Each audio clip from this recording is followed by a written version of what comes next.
You should hear what keeps him up at night. This is what keeps me up at night. I don't understand how my fellow Americans, I don't even understand how this election is close.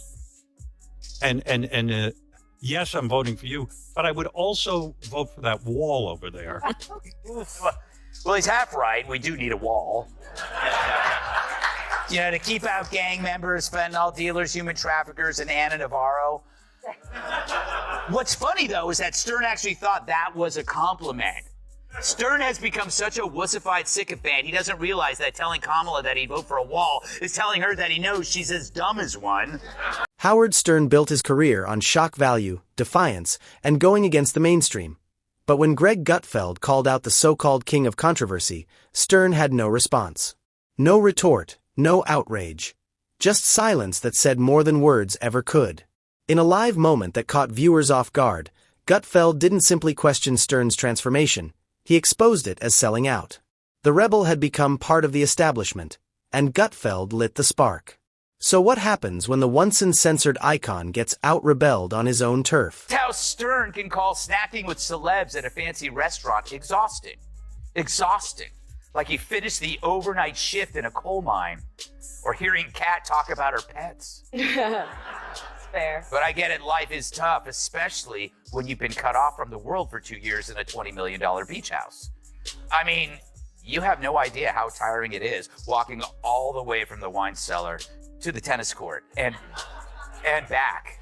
Some television moments vanish in an instant, forgotten almost as soon as they happen, but then there are the rare eruptions that crash into pop culture like a meteor. Blazing, thunderous, and impossible to ignore. The showdown between Greg Gutfeld and Howard Stern on live TV was one of those instances. This wasn't just background noise. It was a cultural collision. Two media powerhouses from completely different worlds clashed, and only one emerged still appearing worthy of the spotlight. For decades, Howard Stern has carried the title of the king of all media. But it is incredibly brave to take this stance after you've made $300, $400 million not being woke. Right? Loving Donald Trump, exploiting the mentally ill, wearing blackface. Look at the crop of woke comics, whether it's Stern or Jimmy Kimmel, his BFF, Sarah Silverman, Joy Behar, Michael Ian Black. What do they all have in common? They wore blackface. And then they went woke. It's not a chicken or egg thing there. You know what order it came. So I call this BFR. It's blackface reparations. There's nothing in Stern's previous career that could withstand this modern witch hunt that he now embraces. So this is a form of restitution. Maybe he says, you know, if I'm woke too, the crocodile will eat me last, but they always do eat. But I get it. He flipped from populist to elitist because now he's with elitists. If you're enjoying this takedown, make sure to hit that subscribe button. Stern built his empire by doing what no one else dared. He was the raw, unapologetic voice of rebellion, the uncensored outlet for a generation fed up with playing it safe. His name turned into a symbol of disorder, defiance, and controversy. People either loved him or despised him, but ignoring him was never an option. The catch with rebel royalty is this: stay on the throne too long, and the edge starts to fade. Over time, Stern began to shift, not all at once, but gradually and unmistakably. I will say this, Dagan. I thank God for Howard Stern because he does make me feel normal by comparison. Because I'm like the fox recluse. I don't do anything. I don't go anywhere. But he makes me look like, you know, Pete Davidson on a... Yeah, he's a germaphobe. Like, his wife rescues cats. That's her job, apparently, her thing. But you can get toxoplasmosis. That's true. Cryptosporidiosis. AIDS. And no, you can't. No, but you can't get. But you can get. I mean, what are the chances I get that again? Like a lot of diarrhea related. From brash outsider to polished celebrity interviewer, Howard Stern shifted from railing against the system to rubbing shoulders with Hollywood's elite. The man who once erupted on the airwaves now often comes across like a carefully scripted talk show host. And Greg Gutfeld spotted the obvious fracture in Stern's once impenetrable armor. Gutfeld, whether admired or despised, has mastered the craft of televised combat. He isn't merely a pundit, he's part late-night jester, part wrecking ball. He doesn't debate. He cuts, ridicules, and exposes. His nightly program fuses sarcasm, satire, and blistering commentary. Gutfeld built his reputation by torching sacred cows and igniting flames others wouldn't dare touch. So when Stern's name slipped into one of his segments and refused to leave, the snare clamped shut. What started as a casual jab turned into a sharp, almost surgical dismantling. Gutfeld didn't just raise doubts. He ripped apart Stern's persona, mocking the former king of chaos for preaching conformity from a luxury penthouse. On his radio show, Howard Stern defended wokeism, saying it's a compliment when someone calls him woke. Listen. If woke means I can't get behind Trump, which is what I think it means, or that I support people who want to be transgender, or I'm for the vaccine, well, dude. This wasn't some throwaway gag. Gutfeld went in at full strength. He didn't present Stern as a legend. He painted him as a cautionary tale. The message was sharp and unmistakable. Howard Stern, once a fearless rebel, had turned into the very thing he used to rip apart. And in Gutfeld's world, that's the ultimate betrayal. Selling out, softening, and blending into the very machine he once tried to dismantle. Yet Gutfeld didn't have to scream or rage. He was icy, exact, and deliberate. Like a surgeon wielding a scalpel, he sliced straight to the truth, setting the old Stern, wild, reckless, untamed, mocking elites and scaring censors, against today's carefully polished version, grinning alongside the same stars he once shredded. It wasn't loud. It was chillingly quiet. A ruthless dismantling of a legacy built on chaos, now bent toward respectability. The irony roared. The man who mocked phoniness now wore the mask he once tore off others. Gutfeld didn't embellish. He simply revealed it. The symbolism hit like a freight train. The shock jock who once spit on the red carpet now rolled it out for himself. But Stern being holed up in his house that long, it explains a lot of things. Like how you forget how other people live, especially in hard times like a pandemic. For the longest time, 2 years in fact, the same time Stern's been AWOL, I wondered where he went. Not physically, but mentally. I bet you did too. Remember his screeds about COVID? They were epic and angry, and not to mention wrong. When are we going to stop putting up with the idiots in this country and just say, it's mandatory to get vaccinated? F them, their freedom. I want my freedom. The man who once wore rebellion like a crown now seemed obsessed with one thing: approval. Hollywood approval, corporate approval, mainstream applause. And that's what made the sting cut deeper. Gutfeld's show feeds on irreverence, turning sacred cows into charred targets. So when he set his sights on Stern, it wasn't just a feud, it was a generational gut punch, one voice accusing another of selling its soul. The strike wasn't just personal, it was philosophical. And this time Stern had no answer. No fireworks, no fiery rebuttal, just a heavy, deafening silence. Gutfeld didn't need to declare victory. The moment itself sealed it. Viewers saw something raw in that quiet, and that was the knockout. Stern, once the loudest critic in the room, was now the one being exposed, and it landed hard. Audiences watched as Gutfeld framed Stern as a hollow version of the rebel he used to be. It wasn't loud or showy, it was cold, sharp, and cutting, and it struck a chord that went beyond fans. It unsettled anyone who's ever seen a rebel soften and slip into the mainstream. The contrast between them was blinding. Even when I watch them on Saturday Night Live with the where they have Maya Rudolph playing you, I hate it. I don't want you being made fun of. Oh my God. There's too much at stake. I believe the entire future of this country right now, I mean, as America, land of the free, home of the brave, I think it's literally on the line. So a guy who's supposed to be funny for a living now claims her candidacy is too important to joke about.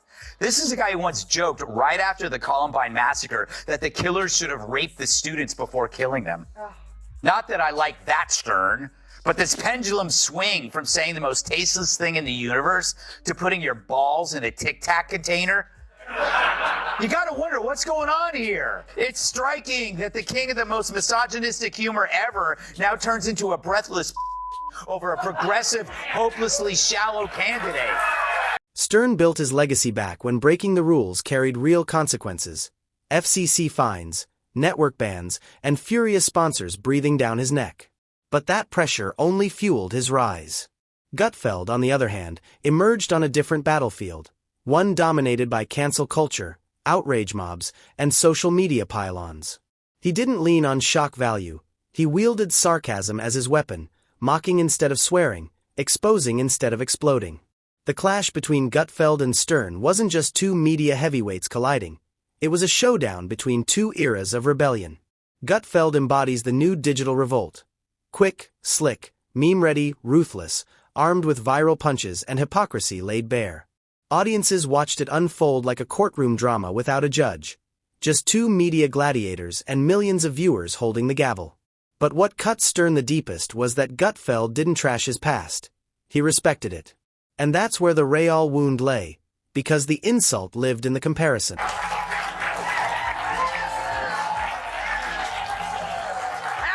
Friday, America! Oh man, tonight is a special night. It's Feminine Friday, where all the panelists are women. Tonight we have Kennedy, Hagen McDowell, Tim, and Janine Garofalo. A long way for a meat joke. Okay, I hope you had a good week. I did, and no thanks to Howard Stern. True, the New York Post reported that Stern hit a chic restaurant in NYC with a crew of A-listers, including Jimmy Kimmel, Jennifer Aniston, John Hamm, Justin Theroux, Jason Bateman. I was not invited. Gutfeld made it clear that the old Stern would have torn this polished new version to shreds. Now appearing on satellite radio and late-night shows in designer hoodies, casually chatting with Hollywood elites, he seemed almost unrecognizable. The original Stern wouldn't have recognized him. Instead of ripping into celebrities, he now spoke with them gently, more like a charity MC than a cultural disruptor. To Gutfeld, Stern had morphed from a sharp-edged cultural sniper into a quiet media monk. Silent, styled, and strangely at ease inside the very system he once set on fire. And once that image took hold, it couldn't be undone. The response was immediate. Social media exploded with clips, reactions, and disbelief spreading across the internet. The moment went viral not because it was over the top, but because Gutfeld voiced what countless longtime Stern fans had been whispering for years. And suddenly one question echoed everywhere. Can anyone truly remain a rebel forever? Stern got even more pathetic, wondering how she doesn't nap. When you said you don't nap, I get it, because like what you've taken on is extraordinarily difficult. And I mean, do you feel the pressure of the moment in the sense that, like when I met you out in the hall, I said, I'm really nervous because I want this to go well for you. I want it to go well for the country. Hold on. I need a minute. Is it inevitable? Do all firebrands eventually become part of the very establishment they once vowed to burn down? Or worse, begin defending it once their place at the table feels secure and comfortable? Gutfeld didn't just claim Stern had changed. He pushed further. The problem, he suggested, wasn't evolution, it was motivation. This didn't look like some deep awakening. It looked like survival. The man who once declared he feared nothing now seemed afraid to offend anyone. The voice that once shredded celebrity culture now appeared eager to be embraced by it. To Gutfeld, that wasn't growth, it was surrender. And Stern's silence only made the sting sharper. The king of comebacks, the man who built his reputation on confronting critics head-on, suddenly stepped out of the fight. No heat, no fury, just quiet. It left audiences wondering, had Stern run out of fire? Was he blindsided? Or maybe, just maybe, did he silently agree? This definition of woke, it's if you call someone a know-it-all, you're not complimenting them on the breadth of their knowledge. You're saying you don't know as much as you think you know. So, yeah, woke doesn't have anything to do with vaccines. What it really means is sort of a slavish devotion to left-wing ideology and then repeating it so you can get social credit. Right. That's really what it means. Yeah. It doesn't mean that you're smarter than anybody. And he had said in another part of this set, because I believe in the science. Well, if you believed in the science, you wouldn't be hiding out like Howard Hughes in your mansion. Viewers who once admired Stern's fire were left asking, where did that edge go? It wasn't just that he didn't strike back. It felt like he couldn't. Gutfeld threw the punch. And Stern didn't respond with defiance but with confusion. In a world where reaction is everything, Stern's silence wasn't just a missed beat, It felt like a quiet admission. And Gutfeld pressed on, almost smug, like a man who knew he had hit a nerve. He didn't boast. He didn't have to. The internet did it for him, erupting with thousands of comments, retweets, and viral clips amplifying his point louder than any monologue could. What made it shocking was that Gutfeld wasn't going after just another celebrity. He went after the man who built his career by tearing down egos, unmasking phonies, and torching hypocrisy. This wasn't tabloid fodder. It was a harsh confrontation with legacy. Stern was forced to confront the weight of his own myth. And that's the true cost of greatness. Your past becomes the standard, and if you fall short, no critic is tougher than the fans who once idolized you. I always hate that argument, like, what happened to the old Stern, or what people have changed. That's not what this is about. It's a weird disconnect. Well, he hasn't changed. No. People have been calling him insane for 40 years. Yeah, that just used to be, this guy's nuts. And now they're like, oh, we're worried about Howard. He needs help. Mm-hmm. But I'll tell you, though, I'm a little sympathetic because what you said is correct, but I'm also a germaphobe. Yeah. And, I just have a smaller apartment. Yes. The entire exchange, direct or not, felt like a ruthless critique of the media itself, a mirror reflecting its slow decline. Gutfeld's rise wasn't luck. It was powered by the same fire Stern once carried but now seems to have buried. Raw humor, unapologetic defiance, and zero patience for scripted fluff. What used to be Stern's crown now sits on Gutfeld's head. While legacy media buckles under censorship and corporate caution, Gutfeld charges in with blunt, unfiltered commentary that connects. He feeds the same hunger for authenticity that Stern once satisfied. But while Stern leans on soft conversations and social validation, Gutfeld smashes forward like a wrecking ball through a collapsing media landscape. This isn't just two men clashing, it's a passing of the torch. Not about politics, but about authenticity, or at least the appearance of it. And in that electric live moment, Gutfeld came across as the genuine article, the guy willing to say what others won't, even if it means taking aim at a legend. Meanwhile, Stern seems stuck, holding onto a past that no longer fits the man he has become. Striking that the king of the most misogynistic humor ever now turns into a breathless over a progressive, hopelessly shallow candidate.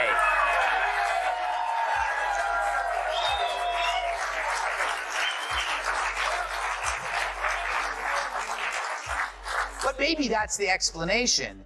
This is Stern's self-imposed penance for subjugating women to demoralizing stunts, capitalizing on desperate females thirsting for attention, even if it's from an oily paddle striking their bare asses. Fair or not, in media, perception isn't just important. It's everything. And right now, the only question that matters is what happens next. Does Howard Stern dig deep, reignite the fire that once made him unstoppable, and silence the critics who now see him as a shadow of his former self? Or does he stay on the smooth, safe path? More polished, more acceptable, but stripped of the raw energy that made his name legendary. And what about Greg Gutfeld? He's already proven he's not afraid to swing upward, not afraid to take on giants. Could he be stepping into the role of the new voice of rebellion? Raw, unfiltered commentary in a world starving for it? One thing is certain, the torch wasn't gently passed that night, it was ripped from Stern's hands. That clash wasn't just another media feud, it was a cultural quake, a generational handoff, a reckoning for the man who once defined what reckoning meant.